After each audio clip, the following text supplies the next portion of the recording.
성도 여러분 안녕하십니까? 여러 가지로 어려움이 많은 때에 그러나 주님의 전을 찾으신 모든 분들에게 오늘 주님의 은혜가 함께 하시기를 간절히 바랍니다. 특별히 우리가 기도의 제목 가운데 코로나19가 수그러들지 않고 계속적으로 지역에서의 감염이 있습니다. 이 일을 위해서도 기도해 주시고요. 특별히 저희와 함께 우리 형제 병원인 서울병원에 또 수고하시는 의료진들을 위해서 그리고 유자원의 분들을 위해서도 우리가 함께 기도해 주시기를 부탁을 드립니다. 정말 어려운 때에 우리가 정말 힘을 합쳐서 이 모든 어려움들을 극복하고 주님의 은혜 가운데서 정말 예전과 같이 아주 평범한 일상으로 돌아갈 수 있도록, 그리고 이런 때에 주님의 말씀을 더 가까이 할 수 있도록 우리가 함께 용기와 격려를 주고 기도하면 좋겠습니다. 특별히 오늘 이 시간에는 저희들이 멀리 지구 반대편에 있는 아르헨티나 한인교회의 성도님들에게도 용기를 내시라고 말씀을 전해드리고 싶습니다. 오늘 아침에 아르헨티나 한인교회 목사님께로부터 전화를 받았습니다. 아르헨티나가 굉장히 지금 어려운 가운데 있다라고 그럽니다. 그런데 여러 가지 교회 시설이 이렇게 생방송으로 이렇게 할 수 있는 형편이 아니어서 아르헨티나 한인교회가 삼육중앙교회의 예배에 같이 참석을 하고 있습니다. 우리 멀리 지구 반대편인 아르헨티나에도 우리 하나님의 은혜가 함께 하시기를 간절히 바랍니다. 저희는 이번 기간 동안에 내 삶의 모든 문제 성경에서 답을 찾다, 첫 번째 시리즈인 인생을 위한 질문 약속에서 답을 찾다의 네 번째 시간을 저희들이 가지고 있습니다. 저희가 첫 번째는 살아계신 하나님과 믿을 만한 성경에 대해서 살펴보았습니다. 이것이 모든 우리의 신앙의 기초입니다. 그래서 여러분이 만약에 하나님이 살아계심, 그리고 성경 말씀, 왜냐하면 우리가 지금 성경 말씀의 약속들을 살펴보는데 그 약속이 기록된 성경 말씀이 믿지 못할 책이라면 우리의 믿음의 근거가 약한 것입니다. 그래서 하나님은 살아계시고 그분의 살아계심을 증거하는 성경이 정말 믿을 만한 책인지 6월 첫째 주에 녹음된 그 부분을 살펴보시면 도움이 될 것입니다. 그래서 하나님이 살아계신가? 우리가 곰곰이 생각해 보면 알 수 있는 천연계 속에 하나님께서 힌트들을 놔두시고 꼼꼼히 살펴보면 더 확실하게 알 수 있는 증거들을 성경을 통해서 기록하셨다. 우리가 깨달을 수가 있습니다. 그리고 두 번째의 질문은 구약의 약속, 내가 책임지리라. 우리의 인생을 하나님께서 책임지신다는 것. 그리고 살아계신 하나님이 도대체 우리와 무슨 상관이 있는가? 구약은 네 가지로 상관이 있음을 우리에게 말씀해 준다라고 살펴보았습니다. 그분은 나를 만드시되 가치 있게 만드신 분이시고 책임지시되 약속하고 책임지시는 분이시라는 사실을 살펴보았습니다. 그리고 우리가 지난 안식일에는 신약의 약속이 하나님의 믿을 만한 약속임을 또 살펴보았습니다. 재림의 약속, 정말 예수님께서 오신다는 약속이 사실일까? 분명한 근거로 초림의 성취가 예수님의 재림을 믿게 한다. 다시자가 들어가지 않은 약속 지키신 그분이 다시 온다라고 하는 약속 왜 안 지키겠느냐라는 확신을 갖게 되었고요. 특별히 하나님께서만이 가지고 계신 라이센스 두 가지 중에서 두 번째, 예언의 성취는 재림을 믿게 한다. 그래서 우리가 다니엘서 2장을 통해서 세상의 모든 역사가 하나님의 예언대로 진행되어 왔고 그 마지막은 예수님의 재림으로 맞춰질 것이라고 하는 확신을 갖게 되었습니다. 오늘은 안식의 약속, 내가 쉬게 하리라라고 하는 제목으로 함께 은혜를 나누고자 합니다. 왜 우리에게 주님께서 주시는 쉼의 약속, 이 안식의 약속이 이 안식일 아침 우리에게 필요한 것입니까? 우리가 살펴본 것처럼 예수님의 재림은 아주 분명한 사실입니다. 승천하심을 본 그대로 다시 오시겠다라고 약속하신 것처럼, 그리고 나라들이 바뀌면서 세계 역사에 정확하게 나라들이 예언된 대로 바뀌면서 그 마지막이 예수님의 재림으로 이루어진 것처럼 예수님의 재림은 분명히 있을 것입니다. 그런데 그 재림에 대해서 이야기하면서 성경은 그 날이 심판의 날이라고 하는 사실을 이렇게 이야기합니다. 인자가 자기 영광으로 모든 천사와 함께 올 때, 그러니까 이게 예수님께서 오시는데 자기 영광으로 보좌에 앉으시는 거니까 초림 때에 구유에서 탄생하시는 것이 아니라 재림 때라는 것을 우리가 깨닫게 되는 것이죠. 그런데 32절에 보면 모든 민족이 그 앞에 모여진다라고 하는 것입니다.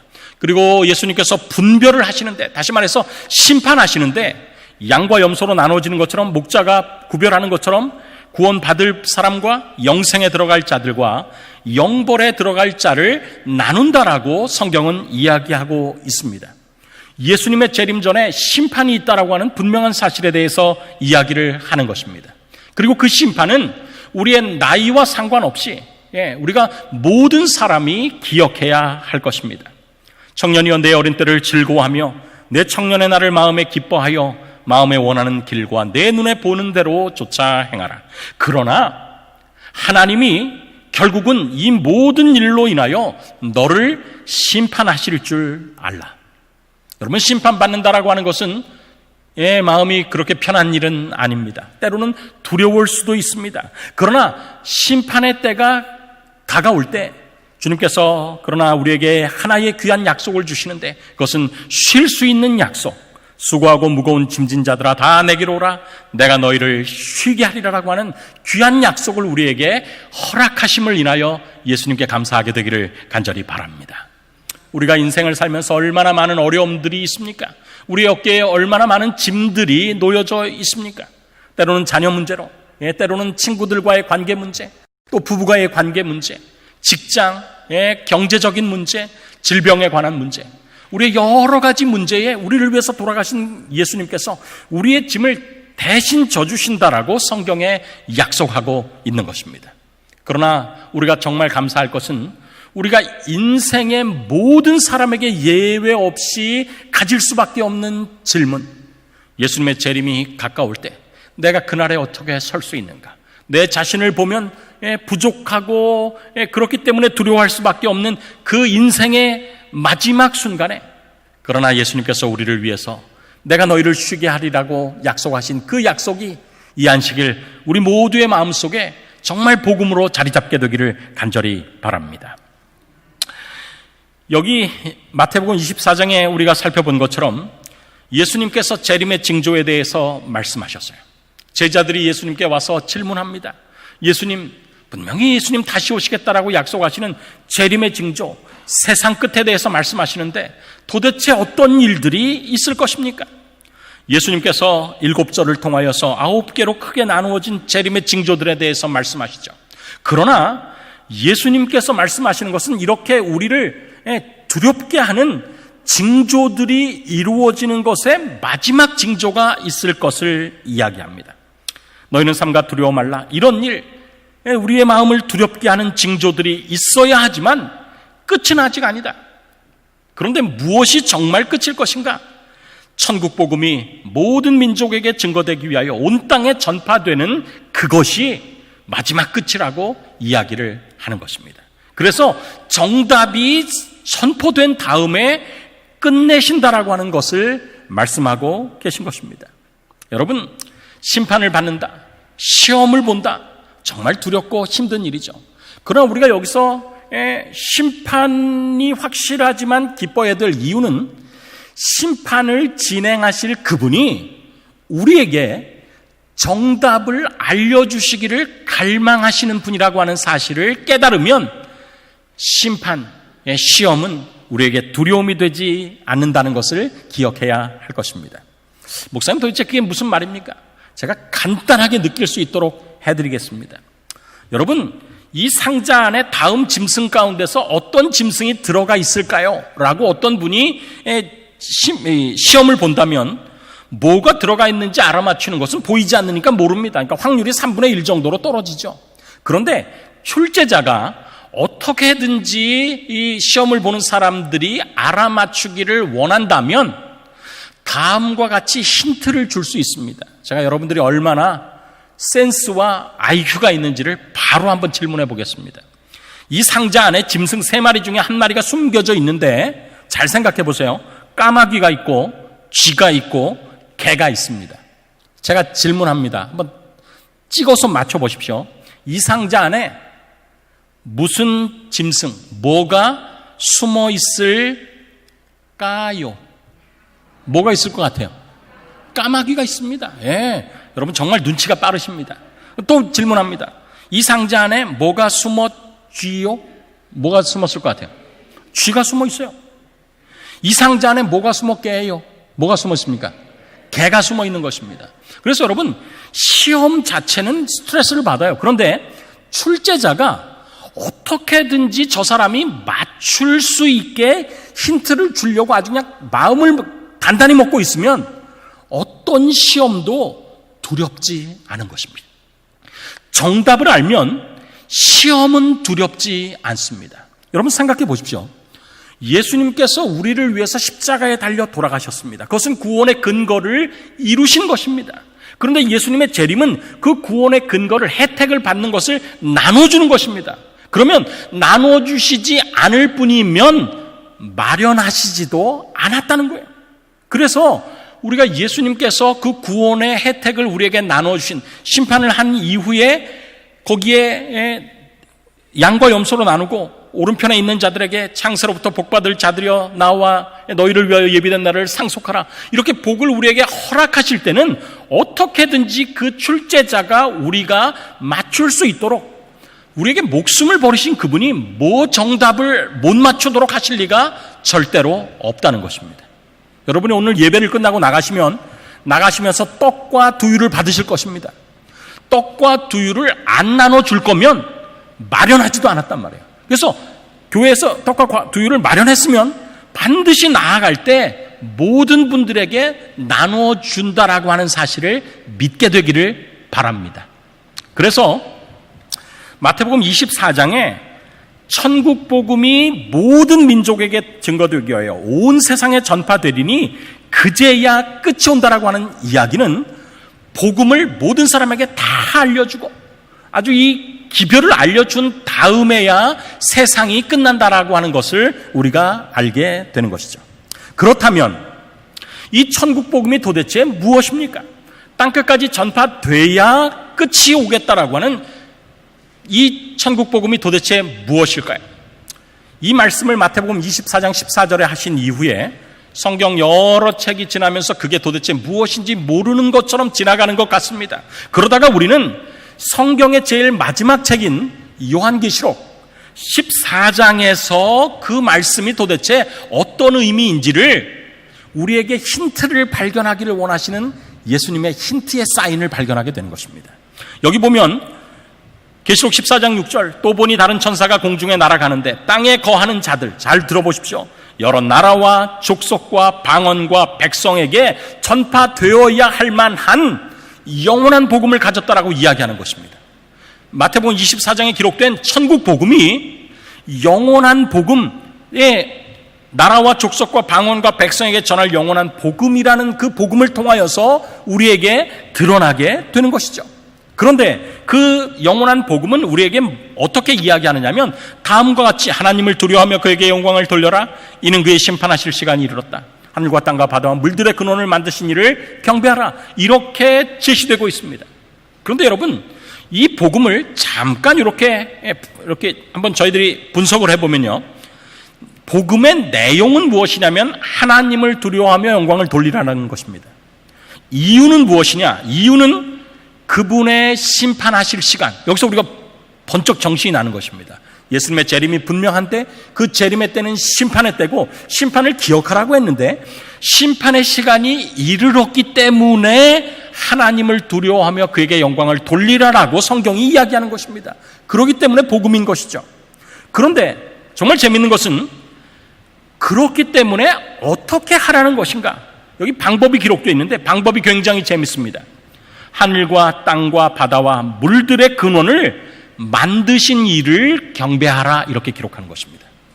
그런데 여러분, 우리가 성경을 연구할 때 성경의 한쪽에서 어떤 말씀이 익숙한 것이 반복된다라고 하는 것은 성경 다른 곳에 똑같은 말씀이 짝으로 이루어진 어떤 것에 주의를 기울이기를 원하시는 하나님의 뜻이라는 사실을 기억해야 될 필요가 있습니다.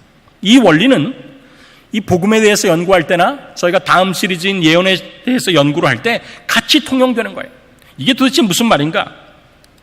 세 천사의 기별을 살펴보면요, 그것이 구약의 출애굽기 20장에 나오는 안식일 계명의 넷째 계명과 굉장히 유사하다라고 하는 것을 어린아이라도 살펴볼 수가 있는 것입니다. 지금 여러분들이 보시는 것이 안식일 계명이에요. 우리가 잘 압니다. 안식일을 기억하여 거룩히 지켜라. 제7일은 너의 하나님 여호와의 안식일인즉 아무 일도 하지 말라. 이는 엿새 동안에 나 여호와가 하늘과 땅과 바다와 그 가운데 모든 것을 만들고 제7일에 쉬었음이라 라고 기록하고 있는 것입니다. 근데 굉장히 재밌는 것은요, 여러분 보십시오. 세 천사의 기별을 분해한 것처럼 안식일 계명도 한번 분해를 해보면요, 내용이 안식일을 기억하여 거룩히 지키라는 것입니다. 그렇죠? 안식일을 기억하여 거룩히 지켜라. 어떻게 하는 것이 안식일을 지키는 것인가? 굉장히 희한한 이야기가 나옵니다. 아무것도 안 하는 것이 기억하여 지키는 것입니다. 아니, 세상에 아무것도 안 하는 것을 해야지만 안식일을 지키는 것입니다. 이게 도대체 무슨 말씀인가? 뭐 이게 복음일까? 뒤에 제가 설명해 드리겠어요. 그런데 여기서 저희가 살펴봐야 될 것은 안식일을 지켜야 되는 이유가 세 천사의 기별대로 살아가는 방법과 문자 그대로 똑같습니다. 여기 보십시오. 세 천사의 기별을 우리의 삶 속에서 지키는 방법은 하늘과 땅과 바다와 물들의 근원을 만드신 이를 경배하라, 이것입니다.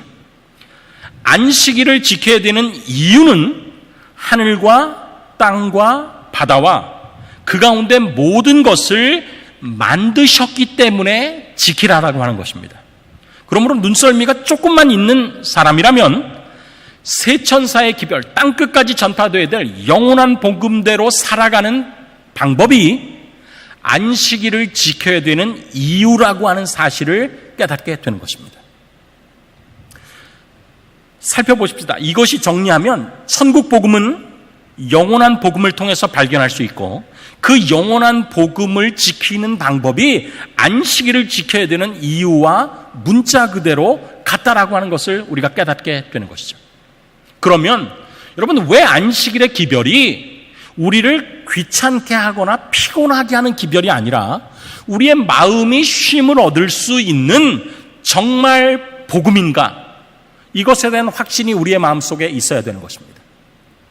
하나님을 섬기는 데는 두 가지 방법이 있어요. 하나님께서 말씀하시는 것이 정말 지키기 힘들고 지키기도 싫지만 말씀했기 때문에 억지로 순종하는 방법이 있고, 하나의 방법은 하나님께서 말씀하신 것이 나에게 필요하다라고 하는 사실을 알기 때문에 지키는 사랑의 마음을 이해함으로 지키는 방법이 있습니다. 성경은 하나님께서 우리에게 말씀하시는 모든 것은 우리의 행복을 위해서 주신 것이기 때문에 지키라라고 말씀하시고, 안식일도 거기에서 예외가 되지 않는다라고 하는 사실을 기억해야 할 것입니다. 그렇다면 왜 안식일 계명으로 표현된 것이 정말 복음일까? 왜 이것이 복음일까? 저는 몇 해 전에 한 경험을 통해서 그것이 왜 복음인지에 대해서 확신하게 되었습니다. 여러분이 보시는 이것이 무엇이냐면 저희 집에 있는 TV예요. 저희 집에 있는 TV입니다. 그런데 저희 집에 있는 이 TV를 제가 예전에 있던 교회에서 소그룹 전도회를 할 때 저희 집에서 모였어요. 그래서 저녁 식사를 하고 거기서 이 TV로 소그룹 전도회를 하는데, 예전에 쓰던 아주 안 좋은 브라운관 TV가 있었습니다. 근데 그걸로 하니까 보이지가 않아요. 그래서 TV를 바꿨습니다.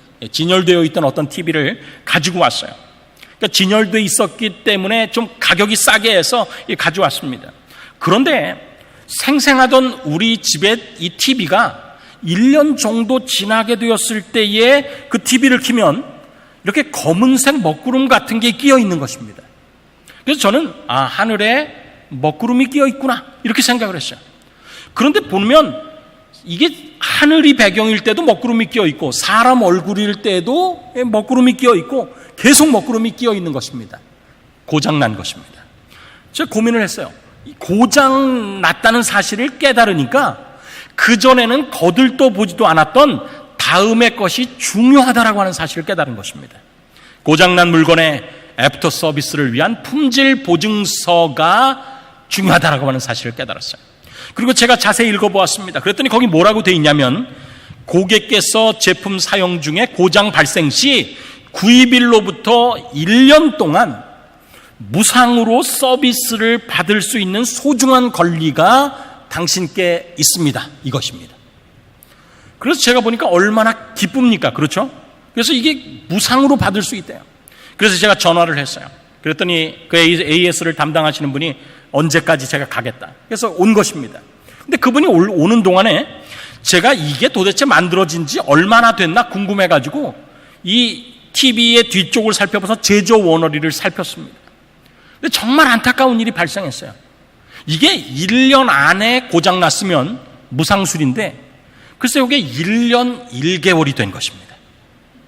그래서 이 목사의 양심이 굉장히 괴로웠어요. 이게 분명히 그 서비스 센터에서 올 텐데 뭐라고 이야기할까? 아니나 다를까? 그분이 왔습니다. 그리고는 살펴보더니 지금 선생님네 집에 있는 이 망가진 것이 전문 용어로 멍이 들었다는 것입니다. 멍이 들었구나. 사람만 멍드는 게 아니라 TV도 멍드는구나. 그래서 이거 고치면 얼마나 됩니까? 물어봤더니 70만 원 된다고 그래요. 70만 원. 그러니까 거의 TV 값의 대부분이 이 판넬인 것입니다. 그런데 그분이 그 다음에 제가 정말 안 들었으면 했던 그 말을 묻는 것입니다. 그런데 선생님, 이 제품을 사신 지가 얼마나 되셨습니까? 목사의 양심이 떨리는 거예요. 뭐라고 얘기할까? 1년 안 됐습니다라고 얘기하면 제일 좋은데 그렇게는 못하고 양심상 뭐라고 이야기했냐면 1년 이렇게쯤 된 것 같습니다. 이렇게 얘기를 했어요. 그래서 그분이 잘 봐주면 1년 아니라고 해서 이렇게 무료로 고쳐주지 않을까? 그런데 그분이 얘기하는 겁니다. 여기 기록되어 있군요. 기록을 본 것입니다. 이게 뭐냐면 1년 조금 넘으셨네요. 근데 제 마음이 그냥 철렁 무너져 내렸어요. 이제 이 70만 원 내고서 고쳐야 되는구나. 그런데 그분이 저에게 아주 좋은 얘기를 해주셨습니다. 그런데 선생님, 정말 행운하십니다. 요즘 저희가 어떤 그 상대편 그 가전사와 서로 경쟁 관계에 있는데 그쪽에서 2년을 워런티를 해주기 때문에 우리도 만들어진 지 2년 내에는 무료로 고쳐주기로 했습니다. 제가 얼마나 기뻤는지 제가 그때의 그 기쁨을 요거 나중에 분명히 예화로 나올 거니까 증거를 남겨야 되겠다라고 해서 옥상에 올라가서 사진을 찍었어요. 요게 그때 기뻐했던 그 장면입니다. 내가 잘못해가지고 망가져가지고 내 제품이 고장났는데 내가 고치지 않고 만들어준 회사에서 무료로 고침을 받는다. 70만 원짜리를 무료로 혜택을 받는다는 것이 얼마나 큰 기쁨이라는 것을 제가 그때 느낀 것입니다. 그러면서 제가 그 애프터 서비스를 위한 품질 보증서를 자세히 살펴보았어요. 모든 제품을 살 때는 고장나기 전에는 주의를 기울이지 않는 품질 보증서라는 것이 있다라는 사실을 깨닫고 그 품질 보증서에는 누가 책임지는지 그리고 언제까지 책임지는지가 기록에 나와 있다라고 하는 사실을 알게 되었습니다. 그리고 그 기록이 분명하게 기록되어 있으면 그것이 고장난 사람에게는 얼마나 안심이 되는지를 깨닫게 되었어요. 그렇습니다. 물건이 고장났을 때도 품질 보증서를 살펴보는 것처럼 우리는 범죄한 이후에 예수 그리스도의 분명한 재림을 앞에 두고 심판에 내가 이 상태로 통과할 수 있을까라고 하는 제품의 고장난, 제품은 고장났다라고 하고 사람은 죄를 지었다라고 하는데 그렇게 죄를 지어서 하나님의 영광에 이르지 못한 상태가 되었을 때 스스로를 보고 낙심하게 되는 것입니다. 그런데 성경에 우리를 만드신 그분이 우리의 AS를 책임진다라고 하는 것이 약속되어 있다는 것을 깨닫게 되었어요. 그것이 무엇입니까? 누가 우리의 AS를 책임지시느냐면 안식일의 주인이신 천지를 창조하신 하나님께서 책임지신다라고 이렇게 기록되어 있는 것입니다. 너희는 나의 안식일을 지켜라. 이는 나와 너희 사이에 너희 대대의 표징이니 나는 너희를 어떻게 하는? 거룩하게 하는 여호와인 줄 너희로 알게 제가 그 다음에 거룩이라는 성경의 말씀들을 다 찾아봤어요. 그랬더니 성경에 나오는 모든 거룩은요, 하나님께서 우리에게 선물로 주시는 것입니다.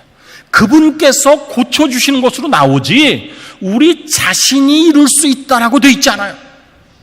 우리가 고장났을 때 우리의 AS의 주체가 우리를 만드신 하나님, 그래서 안식일을 지킬 때 하나님이 우리를 엿새 동안 지으시고 일곱째 날 쉬심으로 우리를 만드신 하나님이, 우리가 made by God, 하나님에 의해서 만드셨다라고 하는 사실을 우리에게 가르쳐주는 안식일을 우리가 소중히 지킬 때 그분이 우리를 망가진 상황 가운데서 다시 고치는, 영적인 표현으로 하면 거룩하게 해주는 분이시라고 하는 것이 성경에 기록되어 있는 것입니다. 이게 우리의 품질 보증서인 것입니다. 그리고 언제까지 그 일을 해줄 것인가? 가전제품은요 1년 혹은 2년, 어떤 건 5년, 자동차 같은 경우는 미국에 수출하기 위해서 10년 워런티를 보증해요. 그런데 하나님께서 우리를 고쳐주시겠다라고 하는 하나님의 워런티는 기한이 우리의 생명이 다할 때까지입니다. 여기 전도서 12장 7절, 육체가 원래 왔던 흙으로 돌아가고 9,720원짜리 재료들은 흙으로 다시 반납되는 것입니다. 그런데 숨, 호흡, 하나님께서 자신의 형상으로 우리의 모양을 따라 만드는 그것을 상징하는 하나님의 생명의 호흡, 그것을 주신 하나님께로 돌아가는데, 그것이 돌아가기 전에만 누구를 기억하면, 창조주 하나님을 기억하면 그분이 AS를 책임지신다라고 하는 것입니다. 그리고 제가 보니까 주님께서 이 땅에 임하실 때 저를 좀 기억해 주십시오. 누가 한 말입니까? 오른편에 강도가 한 말입니다. 그 한편 강도가 한 그 이야기, 나를 좀 기억해 주십시오. 똑같이 숨이 멎기 전까지 내 창조주를 기억하면 AS 기간 안에 내가 있기 때문에 그 책임을 내가 지지 아니하고 내가 대신 고쳐준다라고 주님께서 우리에게 말씀하시는 것입니다. 여러분, 십계명은요, 저는 그 전에 이렇게 생각했어요. 너 안식일 안 지키면 정말 죽어. 너 진짜 부모님 공경 안 하면 너 정말 작살날 줄 알아. 이렇게 알았어요. 그런데 하나님께서 사람도 무엇을 만들 때 품질 보증서를 보증하는 것처럼, 내가 만든 제품이 이 정도는 됩니다 보증하는 것처럼, 하나님께서도 사람을 만든 다음에 이 제품은 내가 만든 제품이기 때문에 9,720원짜리로 보면 안 됩니다. 내가 만든 제품은 이 정도는 됩니다라고 품질 보증서를 붙여주셨어요. 그것이 무엇이냐면 십계명입니다. 내가 만든 제품은 적어도 거짓말하지 않습니다. 내가 만든 제품은 적어도 부모는 공경합니다. 내가 만든 제품은 적어도 살인하지 않습니다. 왜? 내가 만들었기 때문에. 내 모양과 내 형상대로 내가 만들었기 때문에 그 내가 만든 사람의 품질을 내가 보증합니다라고 기록하는 것입니다. 그런데 품질 보증서에 기록되어 있어도 그 표준에 도달하지 못할 때가 있어요. 그게 고장난 때입니다. 그래서 우리가 품질 보증서에 하나님께서 율법으로 이렇게 우리의 품질을 보증해 주셨어도 우리가 그것에 어긋날 때가 있어요. 다시 말해서 범죄할 때가 있는 것입니다. 그럴 때, 우리가 망가졌을 때 품질 보증서에 도장 찍힌 그 사람을 찾아가면 그 사람이, 만든 분이 우리를 고쳐주는 것처럼 우리가 똑같이 인생의 품질 보증서를 내가 비춰봤을 때 거기에서 우리가 내 자신이 하나님의 그 품질 보증에 나오는 표준에 도달하지 못한다는 것을 발견하게 되는 것입니다. 계명을 통해서 발견해요. 그런데 무엇은 다가오는 것입니까? 심판은 다가오는 것입니다. 예수님의 재림은 다가오는 것입니다. 그때 나는 할 수 없습니다. 두렵습니다. 그때 우리에게 희망을 주는 것이 있습니다. 네가 책임질 일이 아니야. 네가 책임질 일이 아니야. 너를 만드신 하나님께서 창조주이시기 때문에 책임지기로 약속하셨어. 무엇이 우리에게 그 밝은 빛을 드러내 줍니까? 안식일입니다. 그래서 내 자신은 너의 구원을 위해서 할 수 있는 것이 아무것도 없는 연약한 존재를 깨닫게 하는 것입니다. 그리고 그 모든 일을 너를 위해서 하나님께서 해주신다라고 안식일 기별은 우리에게 말씀해주고 있는 것입니다. 우리가 여기까지 도달하면 왜 안식일을 지키는 방법이 아무 일도 하지 말라라는 것인 줄 알게 돼요. 왜냐하면 너나 내 아들이나 내 딸이나 내 남종이나 여종이나 내 가축이나 문 안에 유하는 어떤 객도 너의 품질 보증을 위해서 할 수 있는 것이 nothing, 아무것도 없다라고 말하는 것입니다. 오로지 누가 책임지신다? 내가 책임진다. 내가 너를 만들었기 때문에 내가 책임진다라고 하는 놀라운 사실이 안식일 기별에 포함되어 있는 것입니다. 우리가 안식일을 기억하여 거룩히 지킬 때 우리 자신이 아무것도 할 수 없는 그것을 우리를 위해서 역사하시고 고쳐주시는 것이 하나님의 은혜요, 그것이 포함된 안식일 기별이 하나님의 복음이라고 하는 사실을 기억하게 되기를 간절히 바랍니다. 그리고 그 기억이 세상의 어떤 어려움 가운데서도 우리의 마음의 평안을 지키는 안식의 약속, 내가 너희를 쉬게 하리라고 하는 하나님의 약속이 되기를 간절히 바라는 것입니다. 여러분, 그렇다면 이렇게 귀중한 것이 안식일에 포함되어 있다면 사단이 그것을 그냥 잘 전파되거나 잘 그 복음이 전파되도록 놔둘까요? 방해할 것입니다. 그렇다면 그렇게 방해한다라고 하는 사단의 어떤 그 역사가 분명하다면 하나님께서 그 일을 우리에게 경고해 주실까요? 안 해 주실까요? 주신다는 것입니다. 그래서 우리가 지난 안식일에 살펴본 다니엘서 2장이 지나고 7장에 이렇게 귀한 복음, 다니엘서 2장이 가르쳐주는 예수님의 재림으로 세상이 맞춰질 그때에 심판에 우리에게 이런 이 행복과 기쁨을 알려주는 이 안식일의 기별을 어떻게든지 사단이 바꾸려고 하는 시도가 있을 것을 예언한 것입니다. 그가 장차 말로 지극히 높으신 자를 대적하며 지극히 높으신 자의 성도를 괴롭게 할 것이며, 우리가 딱 봐도 하나님의 편이 아니라 반대편이라는 것 알아요. 그런데 그가 어떻게 할 것인가? 그가 또 때와 법을 변개코자 노력할 것이다. 이것은 제 이야기가 아닙니다. 조선일보 1993년 12월 31일자에 보면 교황청과 이스라엘의 수교라고 하는 제목에 다음과 같은 것이 나와 있어요. 카톨릭, 유대교, 반목사. 여기 보면 카톨릭교는 325년 니케아 공의에 의해서 유태교를 신의 뜻으로부터의 일탈로 규정하고 유대인을 이교도로 낙인 찍는 선언을 발표함으로써 반유태주의의 문을 열고, 그 다음이 중요한 것입니다. 이게 다니엘 7장 25절이 성취되는 것입니다. 안식일도 토요일에서 일요일로 바꿨다. 그렇습니다. 왜냐하면 안식일이 그만큼의 가치, 우리 죄 지은 인간이 아무도 없어요. 의인은 아무도 없습니다. 모두 죄 지은 사람입니다. 그런데 심판은 다가오는 것입니다. 그런데 그때 우리의 마음이 두렵고 떨리는 무거운 인생의 짐을 가지고 있을 때, 아니야, 그 짐을 내가 지는 것이 아니라 만든 하나님인 내가 지겠다라고 하나님께서 약속하시고 그 증표로 안식일을 우리에게 주셨어요. 그런데 그것을 사단이 예수님 재림 전에 한 사람이라도 더 구원받는 이 복음이 전파될 때 어떻게 해서든지 그 기별을 방해하기 위해서 변경시키려고 애쓰고 노력한다는 것이 예언되어 있고 그 예언대로 이루어졌다는 사실을 우리가 깨닫게 되는 것입니다. 그러면 우리가 혹시 이 말씀을 방송을 통해서 들으실 분들과 혹시 이 가운데 혹시 캐톨릭 가족이 있고 내가 혹시 캐톨릭의 신앙이 있었던 분들이 마음에 부담이 있을 거예요. 근데 저는 여러분이 이 말씀을 들은 것은 정말 행운이요, 여러분을 사랑해서 하나님께서 기회를 주시는 것을 인해서 감사하게 되기를 간절히 바랍니다. 여기 마태복음 16장에 보면 정말 예수님께서 같은 장소에서, 가이사라 빌립보라고 하는 같은 장소에서 동일한 대상인 베드로에게 한 번은 굉장한 칭찬을, 한 번은 굉장한 책망을 하신 역사를 우리는 마태복음 16장을 통해서 가질 수가 있어요. 한 번은 하나님께서 바요나 시몬아, 내가 복이 있다. 이를 알게 한 이는 하늘에 계신 하나님이시다.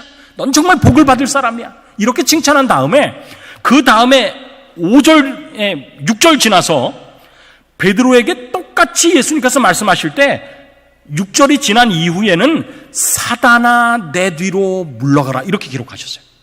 똑같은 16장에 한 번은 하나님께서 알게 하셨다라고 복을 허락하시고 한 번은 사단아 물러가라고 이야기하는 것입니다. 무슨 일이 있었던 것일까요? 주는 그리스도시요 살아계신 하나님의 아들이십니다. 베드로가 개인의 신앙을 고백했을 때는 칭찬을 받았습니다. 그런데 똑같은 베드로가 거기서 우쭐해서 더 나가서 내가 이제 예루살렘으로 돌아가면 내가 죽을 것이다 라고 십자가를 예언하는 예수님의 말씀에는 딴지를 건 것입니다. 예수님, 그럴 수 없습니다. 예수님이 왕이 되셔야 우리가 한 자리를 하죠. 절대로 그런 일 있을 수 없습니다. 주여, 이 일, 주님께서 말한 그 십자가가 결코 주에게 미치지 아니하리이다라고 말했어요. 그때 예수님께서 사단아 내 뒤로 물러가라 말씀한 것입니다. 예. 그래서 우리가 여기서 아주 중요한 사실을 알게 돼요. 우리가 예수님의 제자냐, 예수님을 믿는다라고 이야기하느냐보다 더 중요한 것은 내가 하나님의 일보다 사람의 일을 더 성취되어야 된다라고 생각하면 사단의 역할을 하는 것입니다. 또 마찬가지로 마가복음 7장 7절에 기록된 것처럼 하나님의 계명보다 내 생각대로 바뀌어진 사람의 계명으로 하나님을 섬기면 헛된 경배를 할 수 있다라고 하는 사실을 똑같은 논리로 우리가 발견할 수가 있는 것입니다. 예수님께서 그 베드로를 책망한 것입니다. 사람의 생각이 아니라 하나님의 생각이 중요하다. 그래서 예수님께서도 뭐라고 하셨어요? 그 모본을 보이시기 위해서 아버지여, 할 수만 있으면 이 잔을 내게서 옮겨 주옵소서. 그러나 나의 원대로 마시고 아버지의 뜻대로 하나님의 일이 이루어질 것입니다. 기도한 것입니다. 그래서 예수님께서 베드로를 책망하신 것은 베드로가 미웠기 때문에 책망한 것이 아니라 그토록 사랑하는 베드로가 잘못된 신앙으로 가는 것에 돌이키라고 회개를 촉구하신 것입니다. 무릇 내가 사랑하는 자를 책망하여 징계하노니 그러므로 내가 열심을 내라 회개하라라고 주님께서 우리에게 말씀하신 것입니다. 내가 알지 못하고 잘못된 믿음으로 하나님께 주시는 그 안식일의 온전한 기별을 이해하지 못했다면 주님께서 오늘 우리의 마음속에 회개하라고 촉구하시는 것입니다. 이것은 안식일 대신 일요일을 지킨 사람들을 위한 말씀뿐만 아니라 안식일의 의미를 깨닫지 못하고 내 인생의 책임을 아직도 내가 지고 견디다 못해 쓰러져가는 우리를 위해서도 올바른 회개로 돌아오라고 책망하시는 예수님의 음성이라고 하는 사실을 기억하게 되기를 간절히 바랍니다. 이제 마음을 가다듬고 주님의 안식일이 우리에게 얼마나 귀중한 선물인지를 다시 한번 결론적으로 살펴보겠습니다. 여러분이 보시는 이 그림이 있어요. 언뜻 보면 맥컬리 컬킨 닮은 이 그림은 1905년에 파블로 피카소가 그의 그 화가 인생의 아주 전성기 때의 작품입니다. 그런데 이 작품이 지금은 이게 세계에서 가장 비싼 그림이 아니에요. 근데 그 당시 2004년 소도비 경매에서 이 그림 하나가, 피카소의 이 그림 하나가 1억 416만 달러, 한화로, 그 당시 한화로 1250억에 낙찰됐습니다. 그림 하나가 1250억이에요. 1250억. 그런데 왜 이게 1250억입니까? 왜 이게 1250억입니까? 여기 보면 왼쪽 밑에 보면 이 사인이 이렇게 기록되어 있어요. 제가 확대를 해서 보면 이렇게 되어 있습니다. 그 왼쪽 밑에 여기를 이렇게 확대해서 보면 이렇게 나와요. 여기 뭐라고 써 있습니까? 피카소라고 써 있어요. 피카소. 피카소 누굽니까? 세상에서 가장 뛰어난 화가 중에 한 명입니다. 이 그림에 스페인의 화가 파블로 피카소의 사인, 내가 그렸다, 이 제품은 내가 책임진다라고 하는 그 사인 때문에 이 그림이 1250억이 되는 것입니다. 한국에 생존하는 화가 중에서 가장 뛰어난, 세계적으로 유명한 이우환 화백이 그린 종이라고 하는 작품이 있어요. 근데 이 작품이 얼마 전에 최고가를 경신했습니다. 이 도화지에다가 이 점 하나 있는 이 그림이 얼마냐면 6억에 거래되다가 17억에 거래가 됐어요. 17억. 이 그림이 얼마냐면 17억입니다.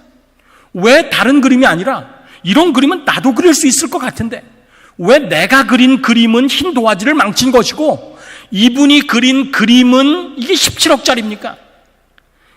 이름이 기록된, 여기 이우환이라고 기록되어 있어요. 이우환이라고 기록된 이분이 내가 그렸다는 것을 보정하는 것입니다.